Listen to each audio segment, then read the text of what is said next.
The ring sat on the nightstand like a question that would never be asked.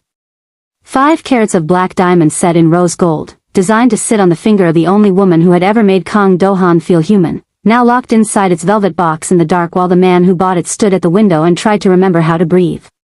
It had been 6 hours since the phone call.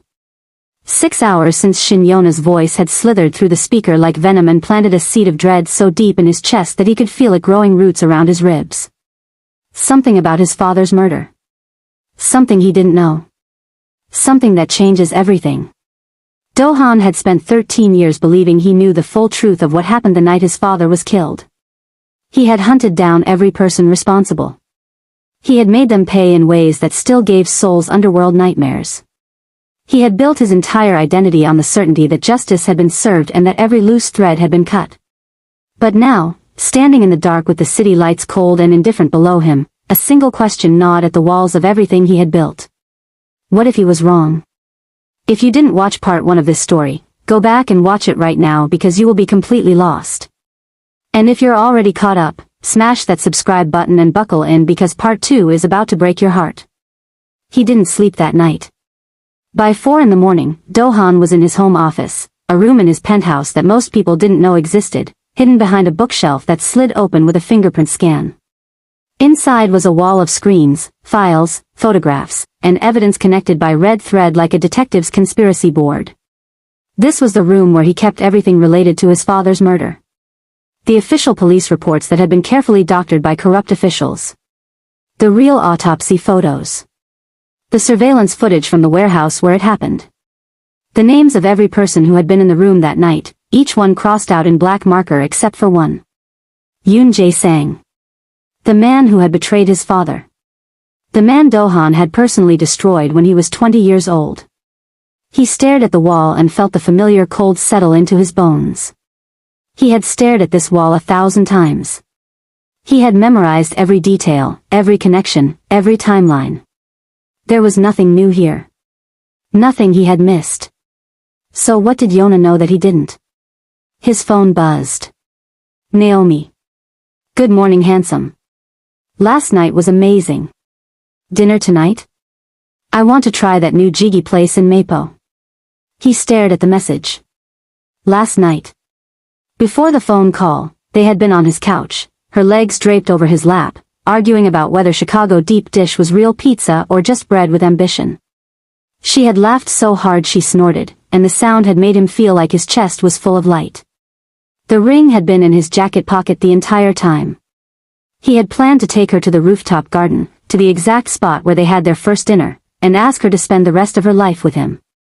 Now the ring was in a box and the light was gone and he was standing in a secret room surrounded by photographs of dead men. He typed back, dinner sounds good. I'll pick you up at 7. He couldn't tell her. Not yet. Not until he knew what he was dealing with. If Yona was bluffing, telling Naomi would cause unnecessary pain. And if she wasn't bluffing, if there really was something about his father's murder that changed everything, then he needed to find out what it was before anyone else did. Because in Do-han's world, information was the most dangerous weapon, and right now, Yona was holding a loaded gun.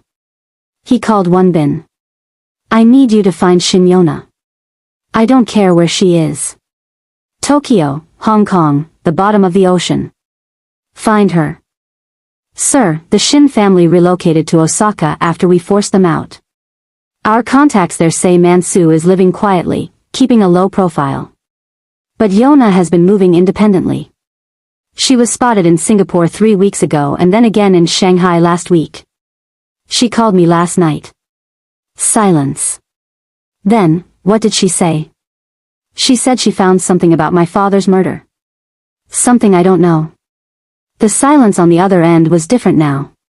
Heavier. Wonbin had been with the Kang family for 20 years. He had been there the night Do-han's father was killed. He had helped carry the body. That's not possible, Wonbin said carefully. We uncovered everything. Every detail. Every person involved. That's what I thought. But Yona doesn't make idle threats. She's calculating and patient and she's had 6 months with nothing to do but plan revenge. If she says she found something, she found something. What do you want me to do? Find her. And find out what she knows.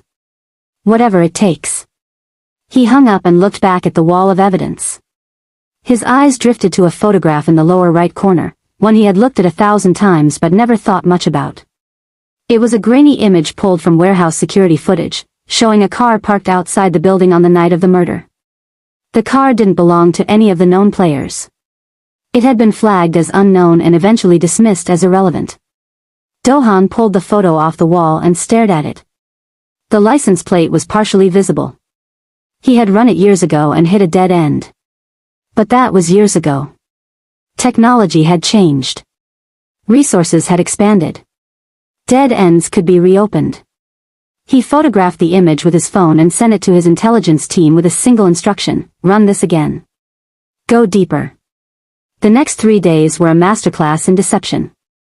Do-han went through his daily life wearing the mask he had perfected over 13 years, the cold, controlled CEO who showed nothing. He attended board meetings, signed contracts, reviewed quarterly earnings. He had dinner with Naomi at the Jigi restaurant in Mapo, and when she reached across the table to wipe a spot of broth from his chin with her thumb, he caught her hand and kissed her palm and pretended that the world wasn't cracking beneath his feet. But Naomi was not a woman who missed things. "You're doing it again," she said on the third night, lying beside him in his bed, her head on his chest, her fingers tracing the dragon tattoo on his neck. "Doing what?" "Going somewhere I can't follow. Your body is here but your mind is behind a wall.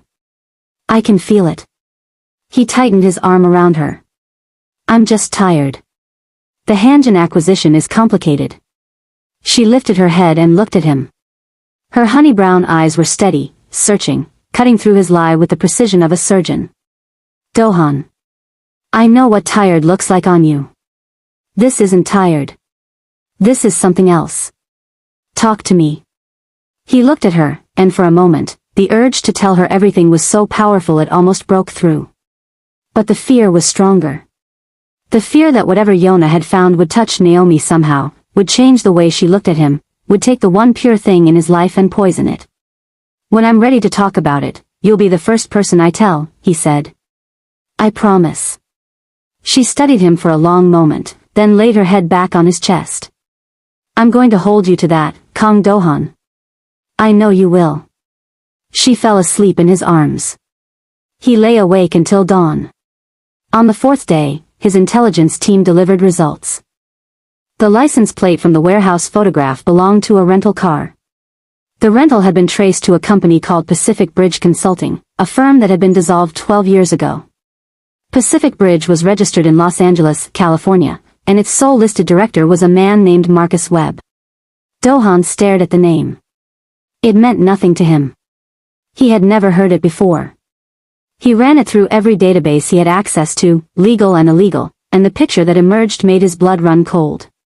Marcus Webb was a former military intelligence operative who had transitioned into private security consulting in the early 2000s.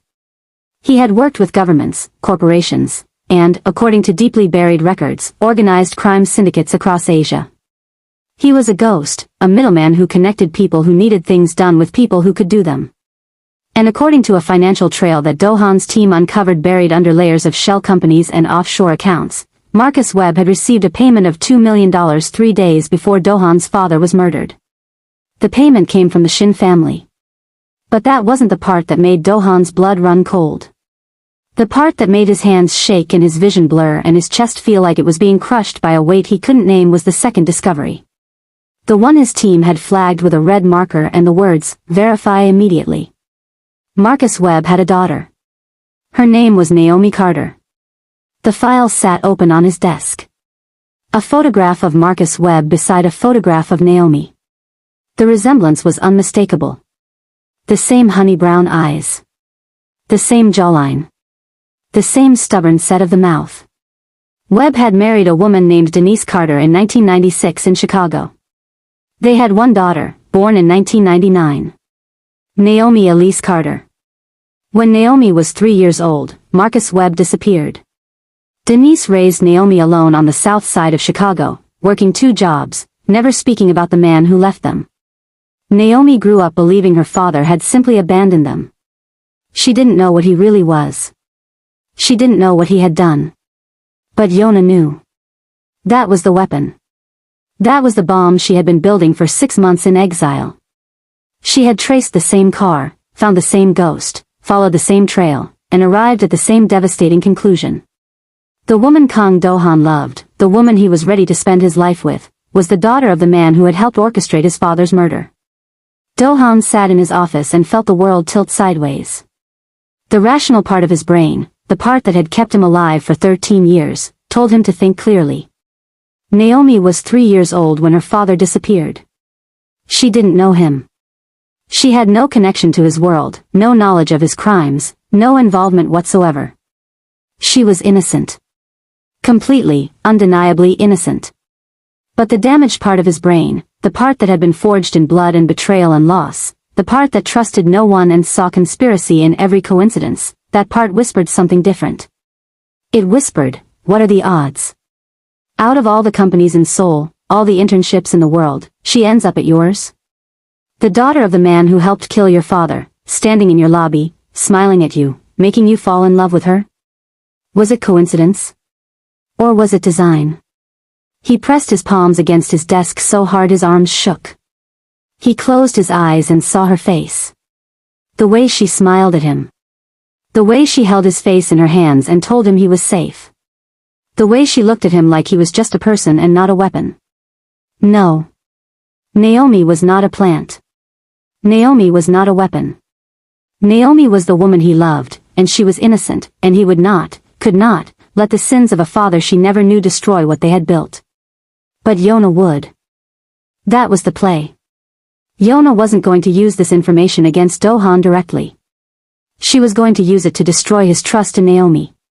To poison everything from the inside. To make him question every moment, every word, every touch, until the doubt ate him alive and he pushed Naomi away himself. It was brilliant.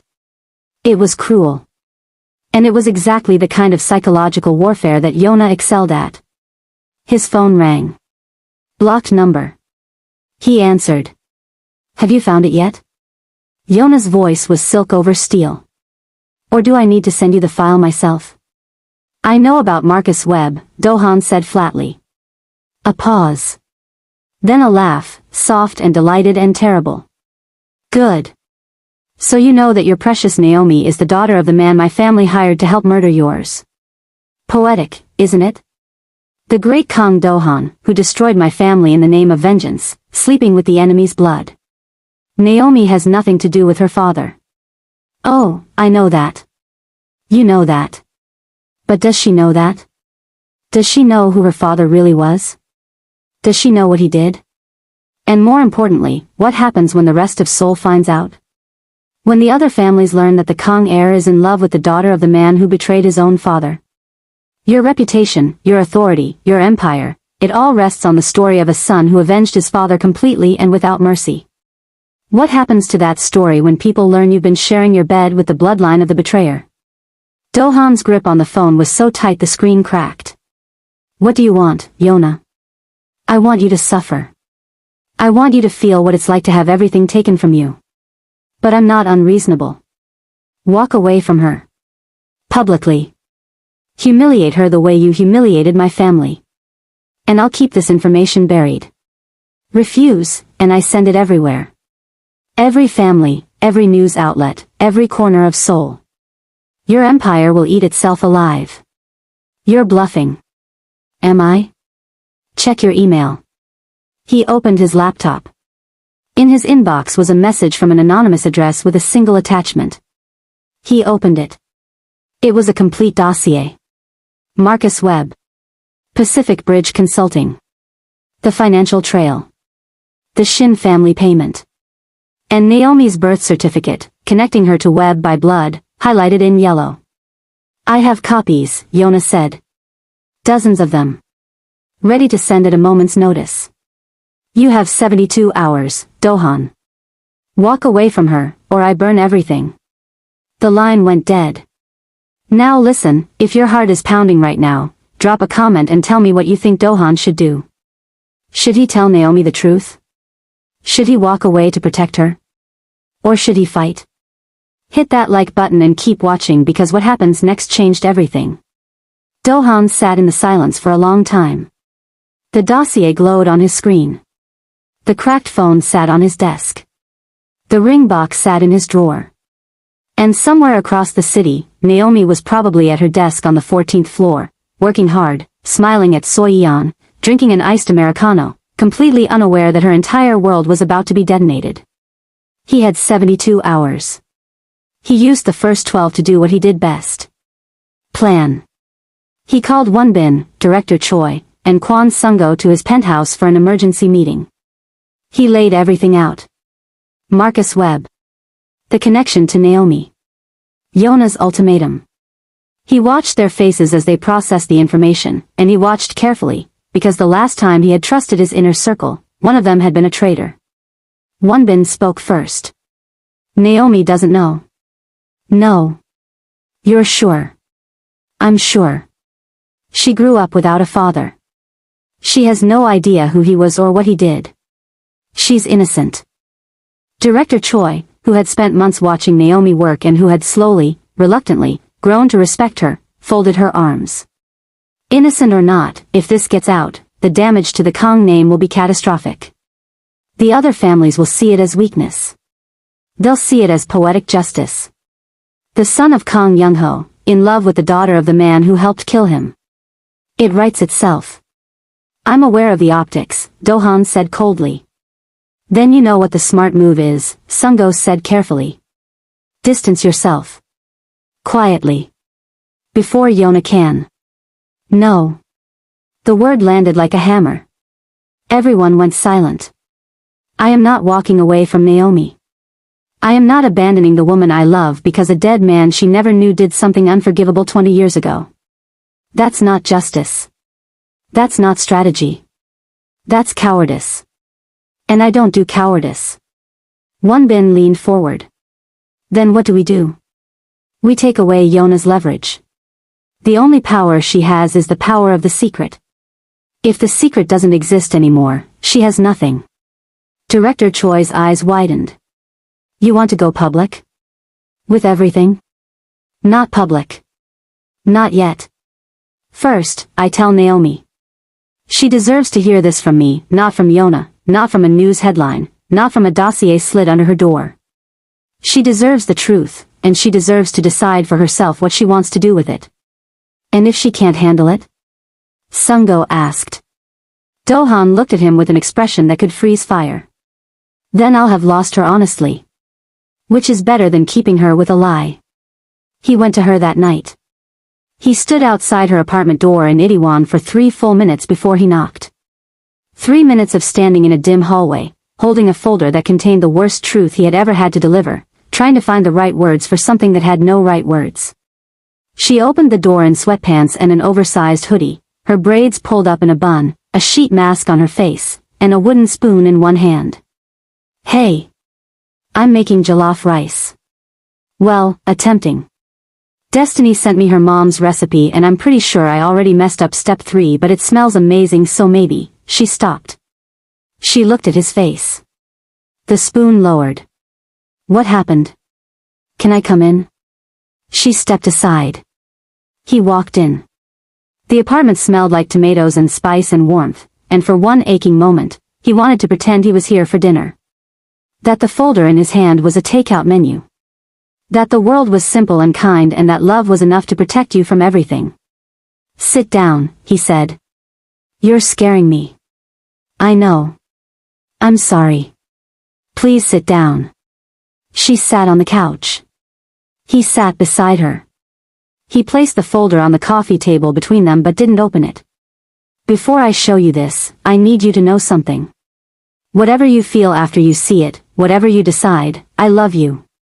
That hasn't changed. That won't change. And nothing in this folder is your fault. Her eyes were wide.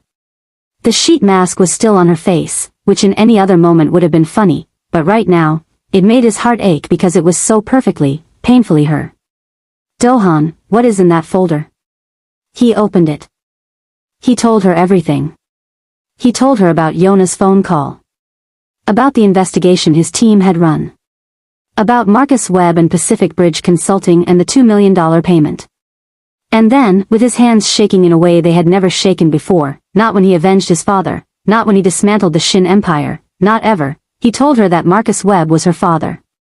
The silence that followed was the loudest thing Do-han had ever heard. Naomi stared at the documents. The birth certificate. The photographs. The financial records. Her hands didn't move. Her eyes didn't blink. She sat perfectly, terrifyingly still, like a statue that had just learned it was made of glass. Then she reached up, slowly, and peeled the sheet mask off her face. She set it on the coffee table next to the dossier. She stared at the two objects side by side, a skincare product and evidence of a murder conspiracy, and something between a laugh and a sob escaped her throat. My mother, she said, and her voice was so quiet it was barely a whisper, told me he left because he didn't love us enough to stay. She told me he was a salesman. That he traveled too much. That one day he just didn't come home. Naomi. A salesman. She laughed again, and this time it was bitter, broken, raw. He wasn't a salesman. He was a mercenary. A middleman for organized crime. He helped kill your father and then he vanished and left my mother to raise me alone on a nurse's salary on the south side of Chicago. Tears were streaming down her face now, but she wasn't sobbing. She was eerily calm. The tears fell like they didn't belong to her, like her body was crying even though her mind hadn't caught up yet. Did you think I knew? She asked, and the question gutted him. When you found out. Before you came here. Did any part of you think I was involved? No. Don't lie to me. Not tonight. He took a breath. For about 30 seconds, the worst part of me asked the question. And then every other part of me answered it. No. You didn't know. You aren't involved. You are the most genuine person I have ever met, and there is not a single molecule of deception in you. I know that. I have always known that. She looked at him.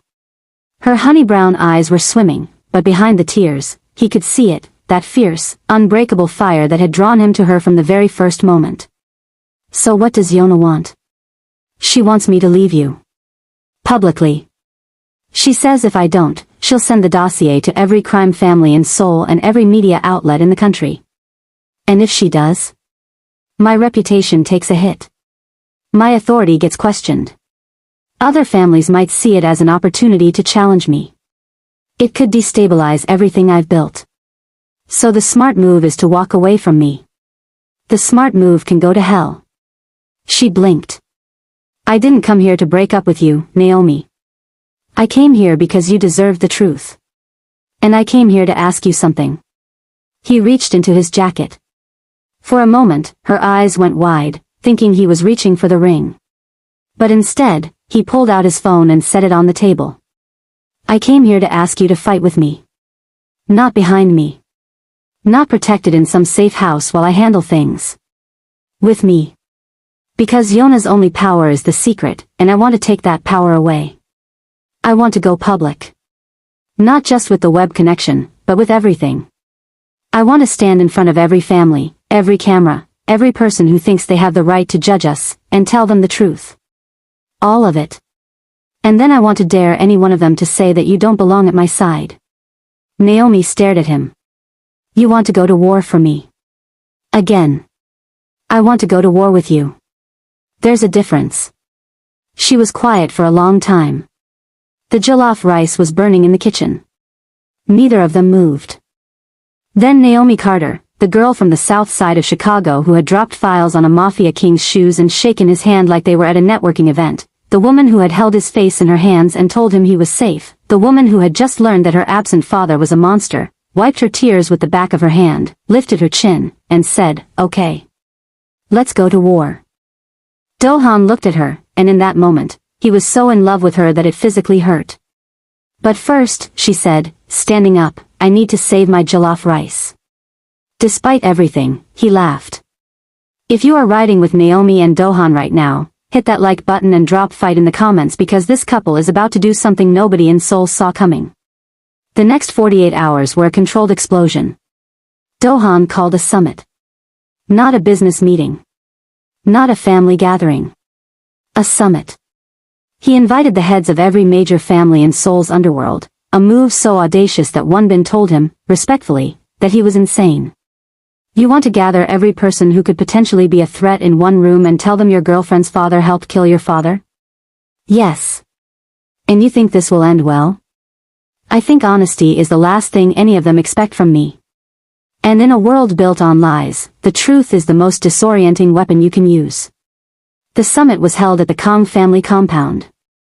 12 family heads seated around a massive table in the Great Hall, a room that hadn't been used for a gathering this size in over a decade. Security was airtight. Wonbin had men at every entrance, every window, every blind spot. The tension in the room was thick enough to chew. Do-han stood at the head of the table. Naomi was not in the room. He had wanted her there, but she had insisted on waiting outside. If you stand up there and tell them the truth with me standing next to you, it looks like you're putting me on display, she had said. Like you're daring them to challenge you.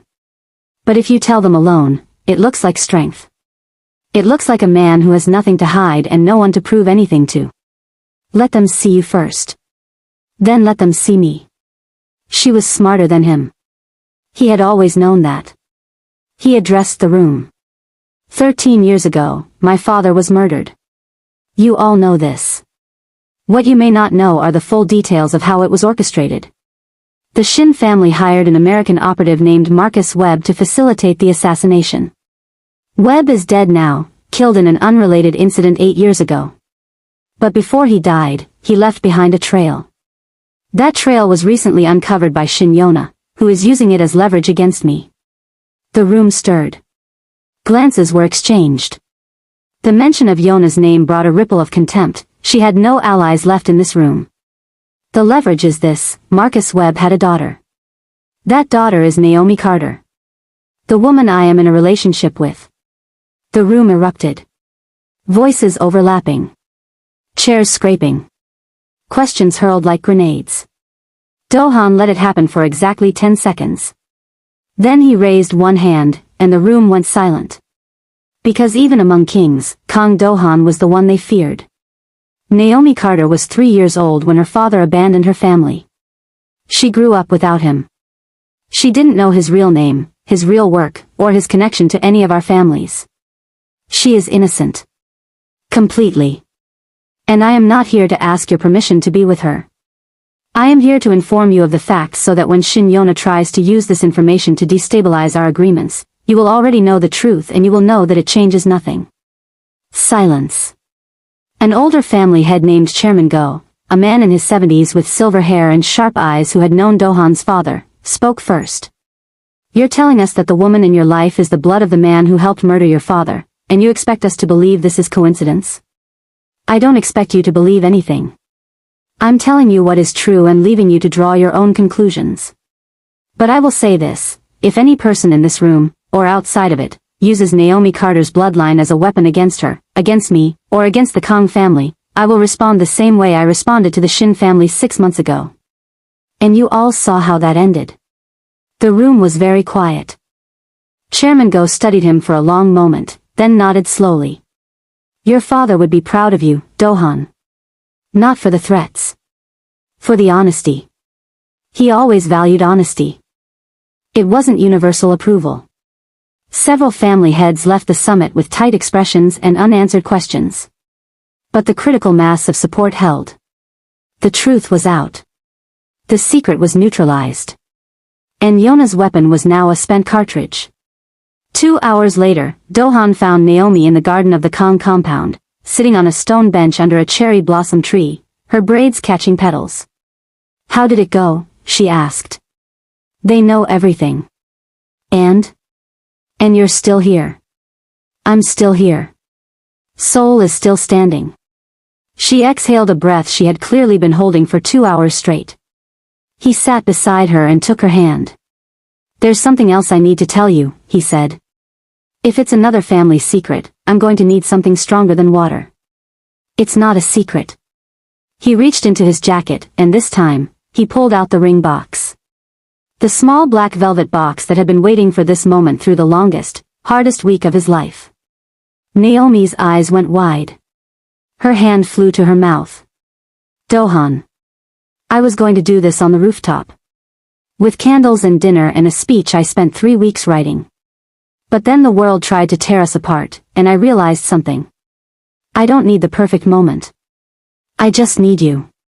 He opened the box.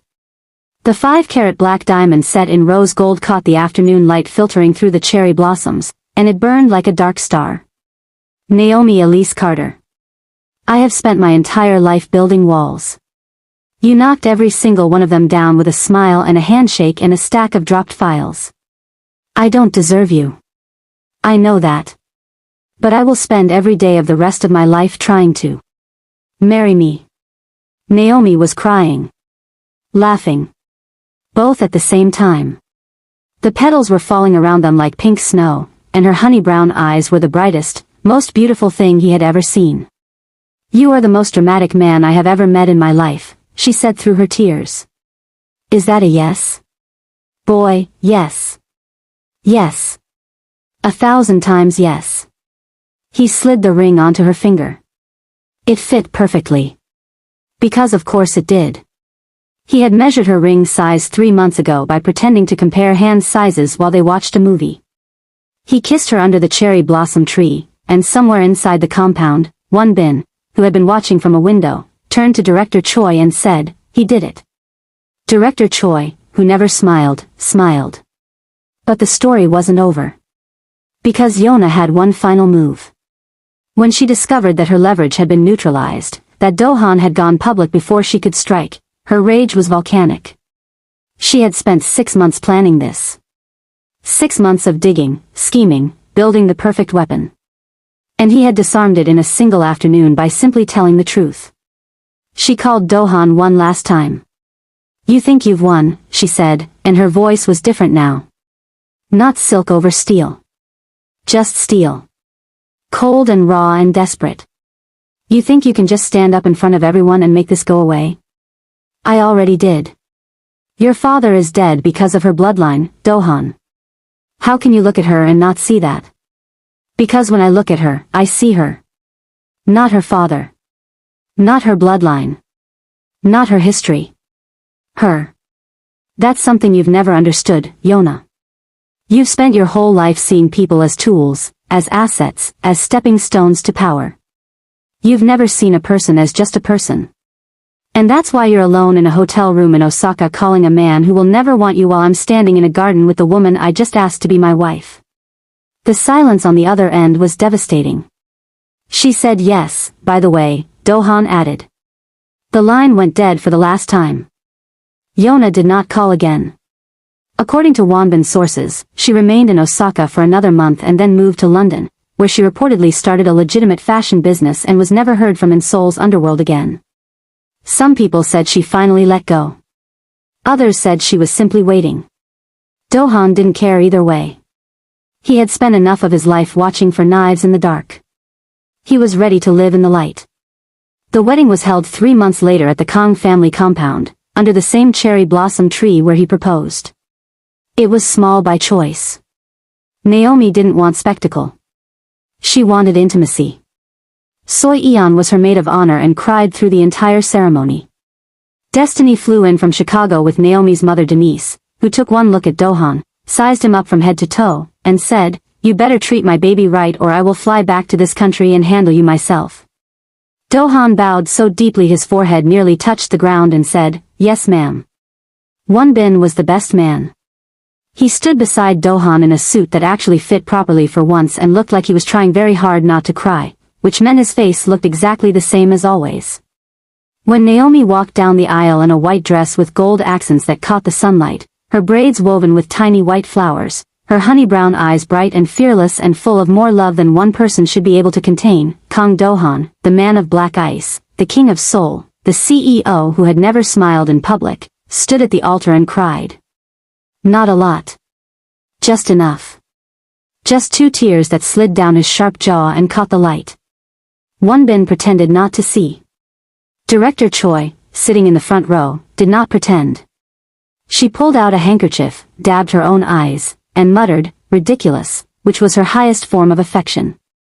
The reception was held in the rooftop garden. The same garden where they had their first conversation.